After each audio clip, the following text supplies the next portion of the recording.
Olá, este é o Poder Entrevista. Eu sou Alexandre Leorati, repórter do Poder 360, e hoje vamos entrevistar José Veloso, presidente executivo da ABIMAQ. Boa tarde, José, muito obrigado pela sua presença. Eu queria começar perguntando sobre o trabalho da ABIMAQ, quais setores que vocês atuam. Queria uma contextualização um pouco mais sobre o trabalho de vocês para a gente começar. Boa tarde, é um prazer participar desse programa com vocês.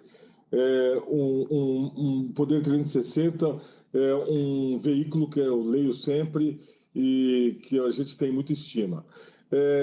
A ABIMAQ é a Associação Brasileira da Indústria de Máquinas e congrega todos os fabricantes de máquinas, desde fabricantes de máquinas para academias de ginástica até máquinas mais complexas, por exemplo, para extrair petróleo de águas profundas, né?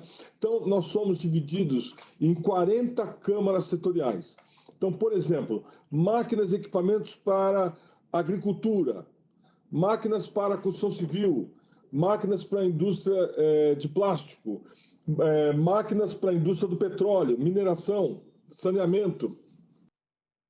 Depois nós temos algumas divisões por tipo de máquinas, por exemplo, câmara setorial dos fabricantes de válvulas, câmara setorial dos fabricantes de bombas e assim por diante. Então nós somos divididos nessas 40 câmaras setoriais e também temos, como se fosse uma matriz, uma divisão regional.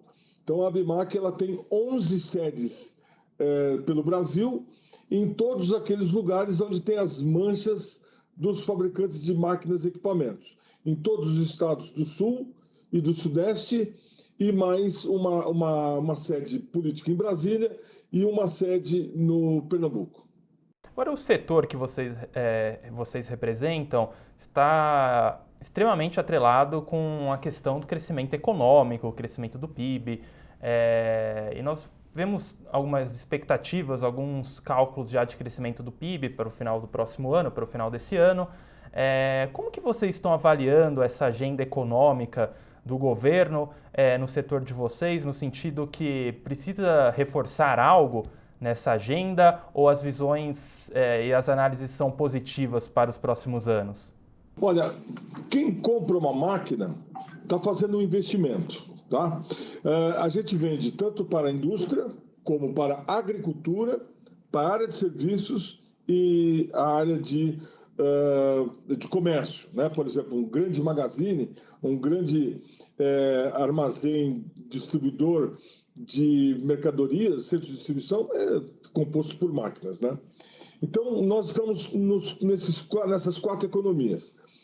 Quando vem o crescimento do PIB, nós estamos um pouco descolados, né? Primeiro cresce o PIB, aumenta a demanda de um determinado setor da economia e na hora que essa demanda cresce e a capacidade utilizada chega num limite em torno de 85%, 86%, vem o investimento depois, né? Então, o investimento ele é feito de 2 formas. Uma, porque existe aumento de demanda e não tem capacidade produtiva, ou porque um determinado setor da economia precisa se modernizar, né? E precisa gastar menos energia na sua máquina, ou menos matéria-prima, ou menos mão de obra, ou seja, ele precisa melhorar a produtividade da indústria dele. Então ele vai e compra uma máquina.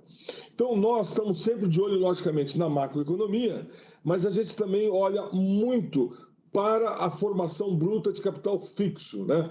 Palavra feia, mas que quer dizer taxa de investimento. Então, para nós, logicamente que o PIB é muito importante, mas o mais importante para nós é a taxa de investimento. Tá? O Brasil, nos últimos 30 anos, sempre teve uma taxa de investimento baixa.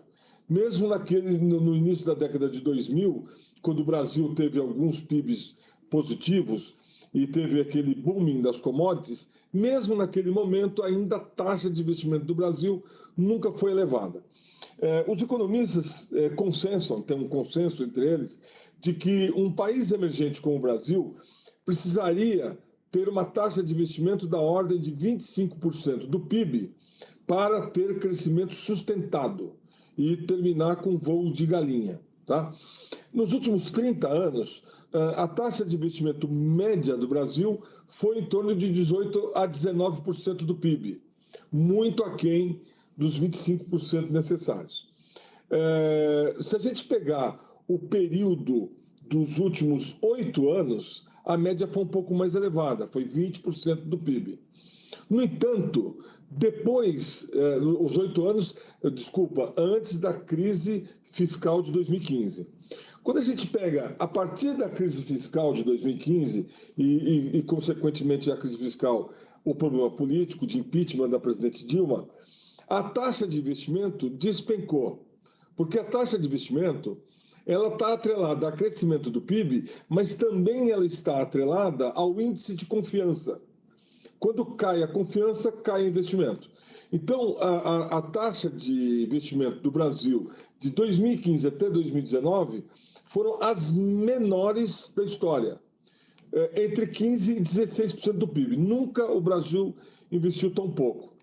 A partir de 2019, portanto, um pouco antes da pandemia, ela deu uma melhorada, a taxa, passou de 16%.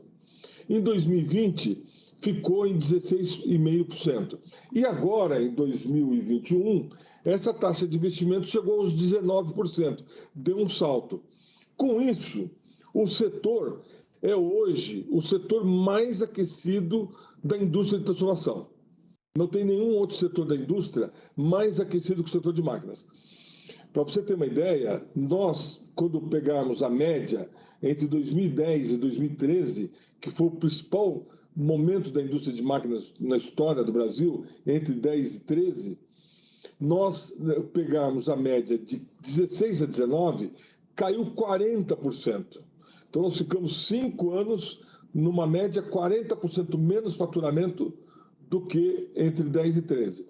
E agora, nós recuperamos metade do caminho, né? Ou seja, hoje nós estamos 20% a menos do que era em 2013. No entanto, a taxa de crescimento do setor nunca foi tão alta. Então, nós estamos crescendo este ano 34% em relação ao ano anterior, tá? 34% mais. No ano de 2020, o setor cresceu 10%. E no ano de 2019, nós crescemos 5%. Então, a partir de 2019, começou a crescer o crescimento, né? Começou a haver crescimento, que não havia desde 2013, e esse ano realmente expandiu bastante. O motivo foi a pandemia, ela trouxe uma mudança de hábitos. Então, vários setores da indústria começaram a vender em função da mudança de hábito do consumidor. E esses setores precisavam de investimentos.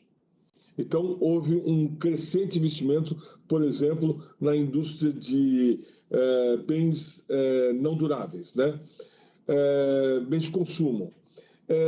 A agricultura, o booming das commodities na agricultura e na mineração elevaram muito o nosso faturamento. Outro setor que melhorou muito foi infraestrutura, construção de estradas e saneamento. Esses setores ligados à infraestrutura, eles estão recebendo investimentos externos através de parcerias públicos-privadas, concessões e tal, e também tem puxado o nosso crescimento. Então, o setor ele vem crescendo bastante e a gente tem que ver também que esse crescimento, uma parte dele é retrovisor, né? Uma melhora do PIB, que nós estamos experimentando, e a outra parte é o empresário olhando para frente e acreditando para fazer investimento.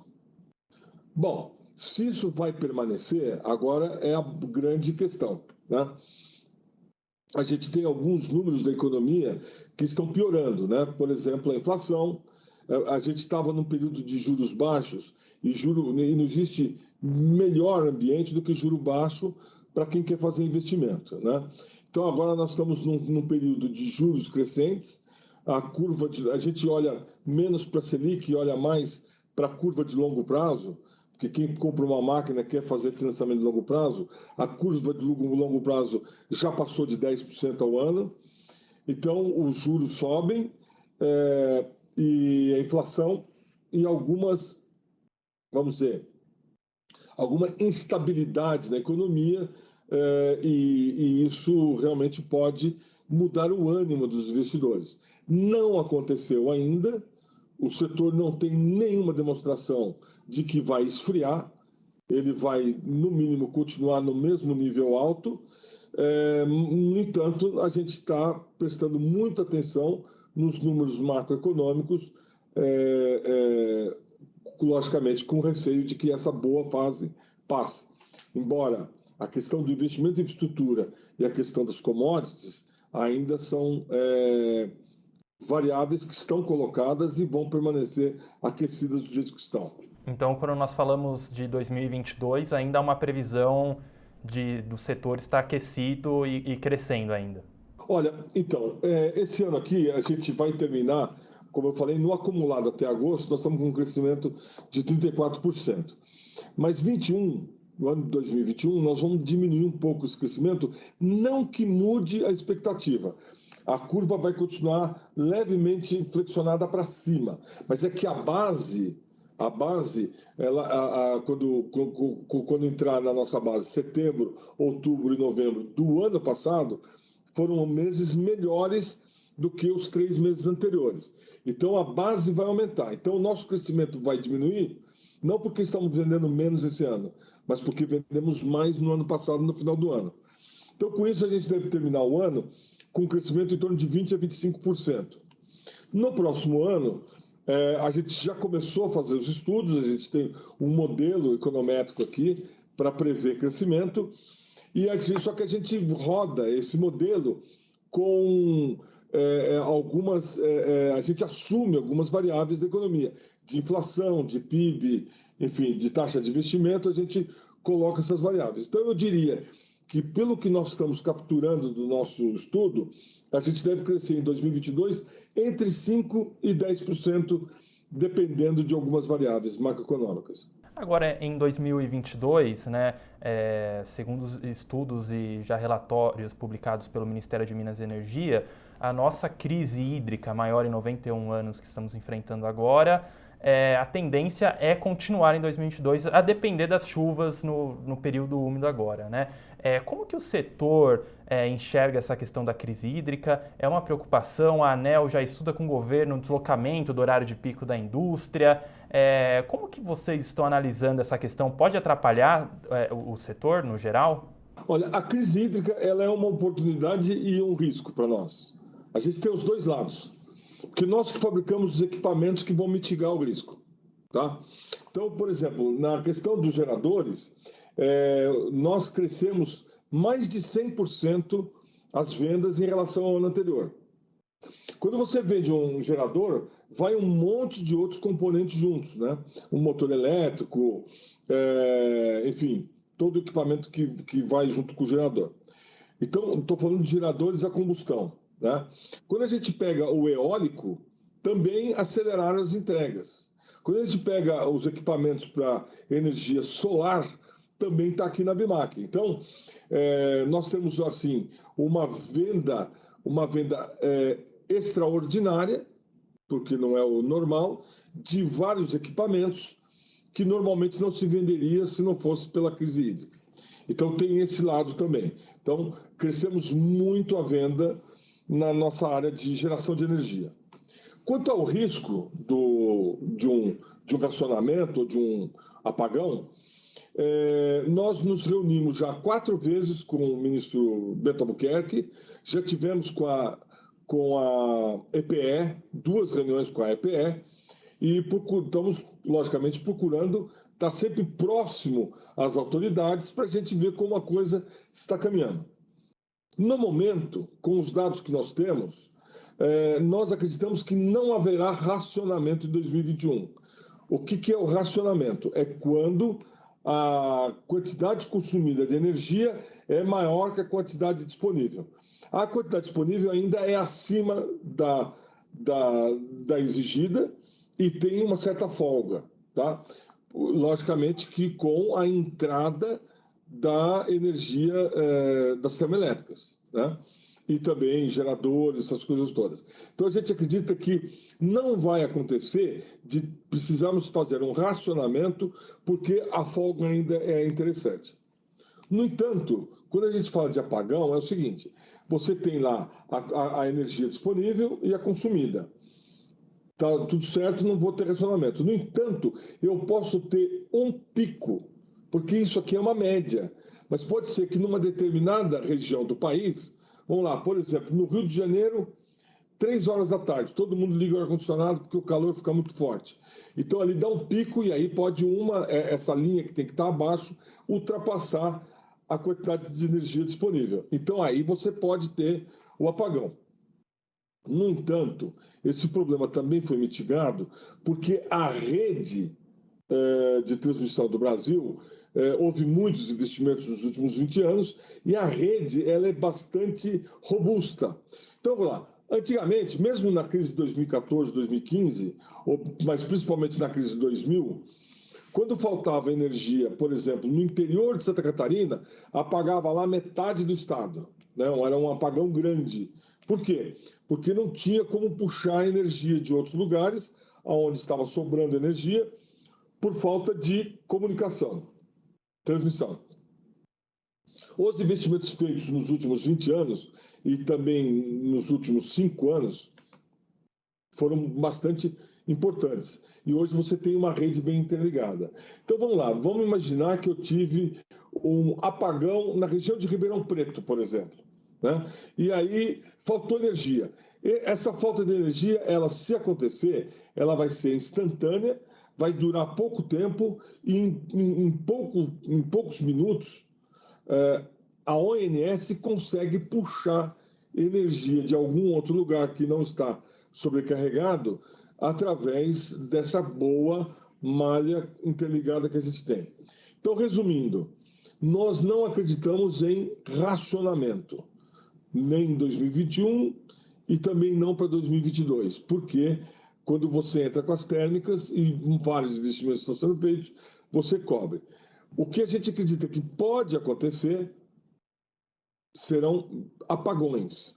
Só que a gente entende que os apagões, se ocorrerem e quando ocorrerem, serão curtos e em regiões mais delimitadas. E tempo curto por quê? Porque logo você puxa energia de outro lugar. Então, não estamos, nos nossos números, não existe uma influência grande da possibilidade de queda de faturamento do setor por falta de energia elétrica. E sobre os estudos de um deslocamento de horário de pico da indústria, isso de alguma forma interfere no trabalho de vocês, atrapalha ou é uma consequência já esperada da crise hídrica? Olha, o nosso setor ele não é intensivo em energia elétrica, né? Nós temos insumos que são, por exemplo, o aço, né? Por exemplo, o alumínio, cobre, são todas matérias-primas que a gente utiliza. Mas o nosso setor não é intensivo em energia elétrica. Outra coisa, o nosso setor, na média, ele não é uma indústria intensiva de 24 horas, né? Por exemplo, você pega uma indústria cerâmica, ela é intensiva em energia elétrica e trabalha 24 horas, né? Uma fundição é 24 horas e aí ela é intensiva em energia, uma siderúrgica e assim por diante. A indústria de máquinas não. A indústria de máquinas, ela quando está bem cheia, que ela está com uma boa carteira de pedidos, normalmente ela tem dois períodos de trabalho. Dificilmente uma indústria de máquinas trabalha 24 horas. Então, com isso, é muito fácil eu operar o meu horário de trabalho, né, entrada e saída de pessoal, fora dos horários de pico. Então, a indústria de máquinas, ela já é uma coisa tradicional, ela não trabalhar nos horários de picos da operadora. Então, a gente faz um escalonamento da mão de obra e só liga a máquina quando tem mão de obra, né, fora dos horários de pico. Esse programa que o Ministério das Minas e Energia lançou, que é um bônus, né, um benefício para a empresa que operar fora do horário de pico, isso é uma coisa boa, né? A empresa aluga um gerador, né? ela aluga o gerador, no momento do pico ela entra com o gerador, vai trabalhar com o gerador 3 horas e fora do pico ela volta na rede. No entanto, a única crítica que nós fazemos é que o bônus dado pelo Ministério de Minas e Energia, ele é pequeno, ele ainda é baixo, né? Então a gente acha que a ideia é boa, ela vai trazer resultados para eliminar problemas de pico, mas ela deveria dar um bônus maior para as empresas para ter uma adesão maior. Hoje, quando o empresário ele quer comprar uma máquina, independentemente do setor, especialistas do setor de máquinas falam que há um problema hoje no Brasil de financiamento dessas máquinas, né? Há uma grande necessidade de financiamento dessas máquinas pelo tamanho, né, desse investimento. E aqui no Brasil existiria um problema de financiamento desse tipo de material e, além disso, a questão dos juros. E esse problema hoje mesmo, ele é real para os empresários aqui no Brasil? E qual é a solução dele? Olha, esse é um dos maiores problemas para a inibição dos investimentos no Brasil. Se não for o maior problema.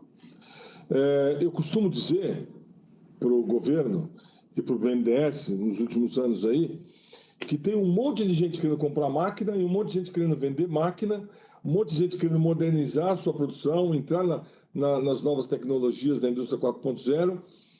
Eu quero vender a máquina e o negócio não sai. Não sai por causa do financiamento. Quando a gente fala de bens de capital, máquinas e equipamentos, normalmente um empresário compra uma máquina para fazer a depreciação dele, dependendo se for acelerada, por exemplo, em 5 anos. Em qualquer lugar do mundo, e não no Brasil, qualquer lugar do mundo, um bem de capital, um investimento, é feito com um financiamento compatível com o tempo de depreciação do negócio. Tá? Então, o custo da máquina ele vai se depreciando ao longo do tempo. Então, o empresário ele quer ter o desembolso de caixa para pagar o financiamento nesse mesmo período de tempo. Segunda coisa, os juros têm que ser compatível com o retorno do negócio. Então, se eu tenho uma taxa interna de retorno, ela vai aumentar e aí vai, talvez, inviabilizar o investimento se o financiamento for muito caro. Por quê? Porque uma máquina, o preço de uma máquina é analisado pelo valor da nota fiscal. Sempre o preço de uma máquina, o tamanho de investimento é feito trazido a valor presente. Ou seja, eu pego o meu financiamento, por hipótese, 5 anos, eu pego todos esses juros que eu vou pagar há 5 anos, trago a valor presente, somo ao valor da máquina e é esse o valor que eu vou levar em consideração no meu cálculo de retorno. Ou comparar com o preço de uma máquina importada. No mundo inteiro, qualquer lugar do mundo que tem uma indústria de máquinas, a indústria de máquinas ela apresenta um orçamento junto com o financiamento. Tá? Se a gente pegar os nossos concorrentes, que é Estados Unidos, Alemanha, Itália, Suíça, Reino Unido, França, Coreia, China e Japão, são os nossos concorrentes, em todos esses você vai encontrar financiamento junto com a máquina a 1% ao ano. Moeda forte, lógico, mas a 1% ao ano, né, de juros. Agora vamos para o Brasil. Aqui no Brasil, o melhor juros que tem para compra de máquinas é o do BNDES, que é variável de acordo com o spread que o banco repassador colocar. Porque quando você vai comprar uma máquina, você vai num banco particular, ou na Caixa Econômica, ou no Banco do Brasil, ou uma cooperativa de crédito. Você vai chegar lá no banco, vai ter lá a linha de financiamento, vai ter o custo que ele vai pagar para o BNDES e mais um spread que o banco vai colocar. Tá? Em média, com o spread do banco, o custo de financiamento no Brasil está entre 10% a 12% ao ano. 10% a 12% ao ano. Quando você joga 5 anos de financiamento e traz a valor presente, você está aumentando o valor da máquina em mais 30%, 40%. Então, o que acontece? Tira a competitividade da máquina, né? Fica mais caro o investimento. E qual é a consequência disso? Nós fizemos uma pesquisa entre os fabricantes de máquinas e hoje no Brasil, por absurdo que possa parecer, 76% das máquinas comercializadas no Brasil são comercializadas com o capital próprio de quem compra. Ou seja, o comprador ele compra uma máquina com o dinheiro do caixa dele, sem fazer financiamento. Ora, isso não existe em lugar nenhum do mundo. Então, o que a gente costuma dizer para o Ministério da Economia e costumamos dizer lá para o BNDES, que faz parte da equipe econômica, qual é o resultado disso? Que a taxa de investimento no Brasil e o PIB do Brasil, um dos freios, né, de não crescer mais é esse. Porque é um consenso entre todos de que o Brasil vai crescer através de investimento, né? E o investimento é inibido por falta de crédito competitivo, tá? Eu quero colocar aqui uma observação importante. Não falta dinheiro. Não falta dinheiro no BNDES, não falta dinheiro no Banco do Brasil, não falta dinheiro na rede privada. O problema é o custo do financiamento. Sobra dinheiro, mas o custo não abaixa. Até porque, quando a gente fala de mercado, o mercado financeiro no Brasil não é um mercado concorrencial, né? Existe uma concentração muito grande, são poucas opções, o crédito restrito, então não segue a lei de mercado, ou seja, mesmo que haja bastante recurso, os juros não caem. Pelo contrário, os juros no Brasil são os mais altos do mundo para fazer investimento. E na análise de vocês, como que essa questão dos juros que impedem os financiamentos podem ser resolvidos? Olha, a gente precisava. O ideal seria um mundo concorrencial, né? Mais concorrência. Nós somos pelo livre mercado, tá? Quanto mais opções de máquinas, mais opções de crédito, mais opções de mercado, é o ideal, tá? No entanto, quando você vai para o mercado financeiro, não existe esse ideal, né? Não existe porque ele é pequeno e existe também aquele negócio dos bancos gostarem de trabalhar mais com as empresas que têm fidelidade ao banco, ou seja, folha de pagamento, que tem outros produtos do banco. Então, isso vai restringindo e no fim você fica na mão de poucas opções. Então aí o custo sobe não por uma questão de mercado, mas por uma questão contrária, de falta de mercado. Então a gente entende que a questão do BNDES, que nós não estamos defendendo aqui de forma alguma subsídio, não é necessário fazer subsídio, inclusive entendemos que seja um erro utilizar os bancos públicos para fazer subsídio, mas o BNDES, ele poderia, eu acho que o governo, aí não é o BNDES, mas o governo deveria rever a regra da TLP, que é a taxa de longo prazo.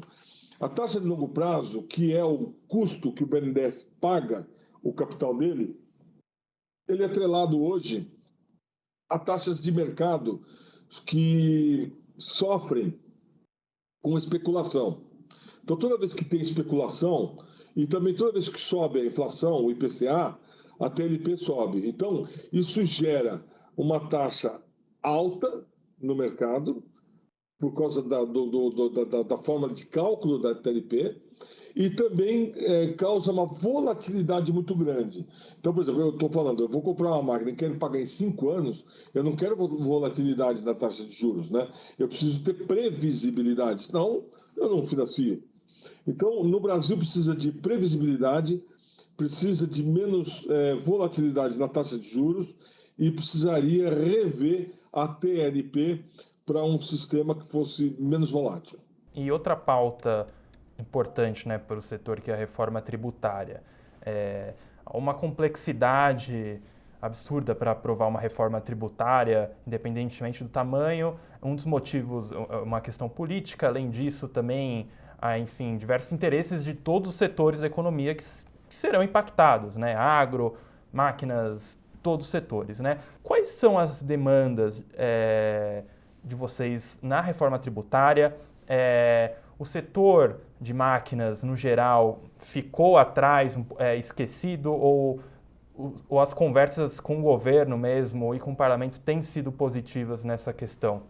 Olha, quando a gente fala em reforma tributária, eu entendo os impostos sobre consumo, né? Os impostos indiretos sobre consumo, que seriam os federais PIS, COFINS e IPI, o estadual ICMS e o municipal ISS. É aí que está a importância da reforma tributária. No momento, nós temos duas discussões.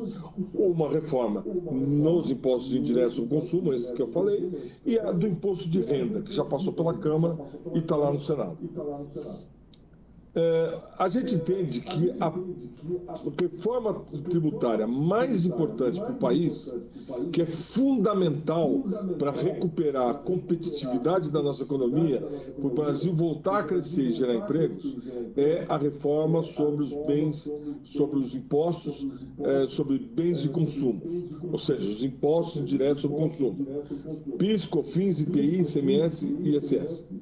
A gente defende a reforma ampla, que todos esses impostos desapareçam e no lugar deles apareça o Imposto sobre Valor Agregado, o IVA.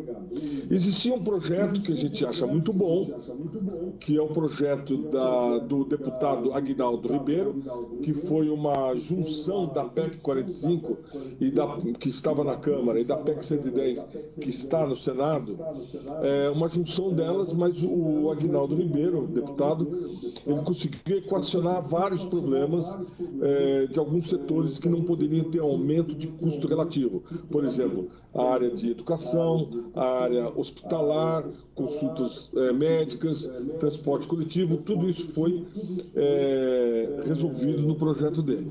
E ali ele criava um IVA nacional único, com uma alíquota única em todo o território nacional, deixa de cobrar na origem, passa a cobrar no destino e com crédito financeiro, ou seja, tudo que entra nas empresas gera crédito e tudo que sai gera débito, diferente do que é o PIS, COFINS e ICMS hoje em dia. Com isso você teria justiça tributária, simplificação, diminuição do risco jurídico e do contencioso tributário, desoneração dos investimentos, que é importantíssimo, e desoneração das exportações, ou seja, você iria para um mundo perfeito, né? O governo federal não gostou muito da ideia e propôs o CBS, que seria a junção do PIS e COFINS só, e não mexe no ISS, não mexe no ICMS, e o IPI, Deus sabe o que vai acontecer com o IPI, que é um imposto péssimo que só existe no Brasil, que é você taxar a industrialização, ou seja, quanto mais você agrega valor, mais você vamos dizer, prejudicado, né? Bom, o governo não gostou e apresentou o projeto da CBS na Câmara Federal, só do PIS e COFINS.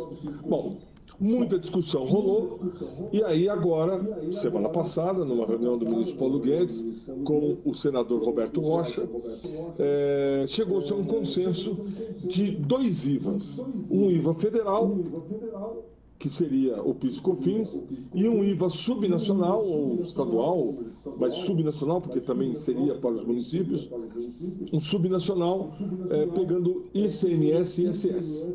E a transformação do IPI no imposto seletivo somente para bens com externalidade negativa, aqueles bens que você quer evitar o consumo, bebida alcoólica, cigarro, armamentos, essas coisas. Bom, essa proposta agrada. Por que agrada? Ela não é o IVA nacional único, que era o céu para nós, mas ela é muito parecida, né? Em vez de ter um IVA só, você tem dois IVAs, um nacional e um subnacional. Tem um probleminha, que o custo de conformidade aumenta, né? Em vez de eu recolher um imposto, são dois, aumenta a minha contabilidade, ou seja, o custo é um pouco mais elevado, mas é uma forma de acomodar os entes da federação, União, Estados e Municípios. Então, nós estamos de acordo com esse andamento. O senador Roberto Rocha prometeu já há 2 semanas apresentar o relatório, não apresentou. Quer dizer, na verdade, ele na semana passada apresentou para o Paulo Guedes, depois ele apresentou no Colégio de Líderes no Senado, para os partidos. Então, muita coisa já é conhecida, inclusive já foi distribuída uma apresentação PowerPoint do relator. mas o relatório ainda não está fechado, né? Então a gente entende que esta reforma é a reforma boa, aquela que é ampla, tá? E nós da BIMAC estivemos, vamos dizer, atuantes nesse debate desde o início, desde a PEC 45, da PEC 110 e agora com o projeto do senador Roberto Rocha. E entendemos que vamos ter problemas ainda de alíquota. O governo federal apresentou a CBS, ou seja, o IVA nacional, com uma alíquota de 12%. A gente sabe que a alíquota de equilíbrio seria em torno de 8,5%. No subnacional, ICMS mais ISS, não se sabe ainda a alíquota. Então, existe sim uma preocupação ainda da calibragem das alíquotas para não haver aumento de carga, que um dos princípios básicos é não aumentar a carga tributária. Então, eu acredito que a coisa está agora entrando nos eixos, depois do acordo entre o relator Roberto Rocha e o ministro Paulo Guedes, as coisas estão entrando nos eixos. Existe uma preocupação de não ser votada esse ano ainda, porque nós já estamos aqui terminando o mês de setembro, né? E se não votar esse ano, vai ficar para 2023. E existe uma outra preocupação, que é o projeto do imposto de renda, né? O projeto do imposto de renda que foi aprovado na Câmara, ele agora está no Senado. A gente entende que tem 3 problemas muito graves no projeto. Um deles gravíssimo, que não é possível aceitar, e a gente chega lá. A gente entende que o conceito de diminuir o imposto de renda das empresas, que é o que está se propondo, reduzir o imposto de renda, que é a soma do imposto de renda, mais adicional do imposto, mais a CSLL, os 3 que compõem o imposto de renda, que estava em 34%, ele vai ser reduzido para 26%, como saiu da Câmara, de 34% para 26%. E cria-se um imposto sobre lucros e dividendos. O imposto sobre lucros e dividendos a gente apoia, a gente acha bom, porque isso vai incentivar as empresas ficarem capitalizadas, né? Os empresários deixarem dinheiro na empresa em vez de retirar os lucros, né? Para não sofrer a tributação. Então, tem esse lado bom. Qual é o lado ruim? O lado ruim é que a gente entende que só deveria tributar lucros e dividendos dos lucros e dividendos a partir de 2022 e não tributar o passado. Então, se você tributar o passado, você vai criar segurança jurídica, contencioso tributário, as empresas vão entrar na justiça, é mais custo Brasil, custo com advogado, o que ninguém quer, né? E por que isso? Porque, imagina só, na regra que é hoje, né, antes da mudança da lei, uma empresa ela paga 34% de imposto, que é a soma dos 3 impostos, né? 34% sobre a renda, e ela e não paga mais nada, paga os 34%, que é um imposto alto no Brasil, aí quando retira o dinheiro para o sócio, não paga mais nada. Então, quem acreditou no Brasil e acreditou na sua empresa e deixou dinheiro na empresa e reinvestiu no negócio, o lucro, ele não tirou o lucro, mas colocou o lucro lá no PL, né? No patrimônio líquido, e lá ficou o dinheiro para reinvestir no negócio, esta empresa tem lucro retido. Aquele cara que não acreditou no Brasil, que retirou todos os lucros e deixou a empresa descapitalizada e não investiu no Brasil, ele tirou tudo. Ora, esse não será tributado com a nova lei, porque ele já tirou. E o outro que acreditou no Brasil, se for tirar agora, ele vai ser tributado? Isso não está certo. Então a gente entende que o lucro e os dividendos só deveriam ser tributados de 2022 para frente e não para trás. E a lei pega para trás. E a gente sabe que existe um estoque de 5 trilhões de reais de lucros não distribuídos, que é nisso que a Receita Federal está de olho, né? Ou seja, aumentar a arrecadação. Então, esse ponto nós somos contra. A favor do princípio de diminuir o imposto de renda sobre pessoa jurídica e criar o lucro de dividendos, mas contra tributar o passado. Segundo ponto que nós somos contra é a questão dos juros sobre capital próprio. Tirar o benefício dos juros de capital próprio, ou seja, tirar a dedutilidade dos juros de capital próprio, vai incentivar as empresas a irem para capital de terceiros. Ou seja, ele vai pegar dinheiro no banco, ou vai emitir uma debenture, ou vai fazer um IPO, que ele vai pagar menos imposto do que pegar dinheiro do próprio sócio. Ora, não tem coisa mais sadia do que o próprio sócio emprestar para a empresa, né? Então, essa mudança é uma mudança que vem para pior.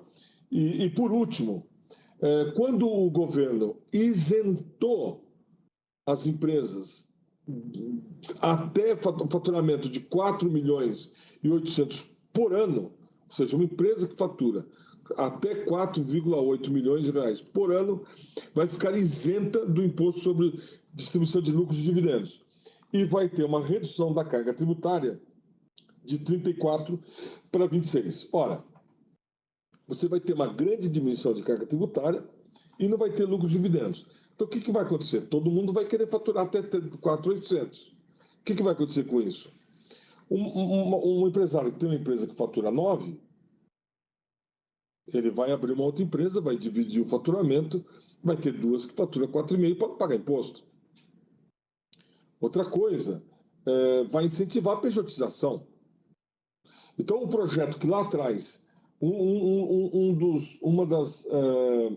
dos objetivos desse projeto, quando nasceu, era diminuir a pejotização, ele, do jeito que ficou na Câmara, ele está incentivando a pejotização, que é ilegal. Então, ele tem esses 3 pontos ruins. Existem outros pontos que são polêmicos, mas eu vou me concentrar nesses 3, que é a questão de tributar os lucros do passado, estoque de lucros e dividendos do passado, em segurança jurídica, o problema de incentivar a pejotização e o problema do juros sobre capital próprio, né? Então, esses 3 problemas. E tem uma coisa boa, que é a questão de deixar as empresas mais capitalizadas não tributando quando não retirar o lucro. Enfim, mas não acreditamos que essa seja a grande prioridade do Brasil. A grande prioridade do Brasil é a outra reforma que eu falei antes, dos impostos sobre consumo. José Veloso, muito obrigado pelo seu tempo. Também agradeço a você que nos acompanhou em mais essa entrevista. Não se esqueça de se inscrever no nosso canal do YouTube e também ativar as notificações para ficar sabendo de futuras entrevistas.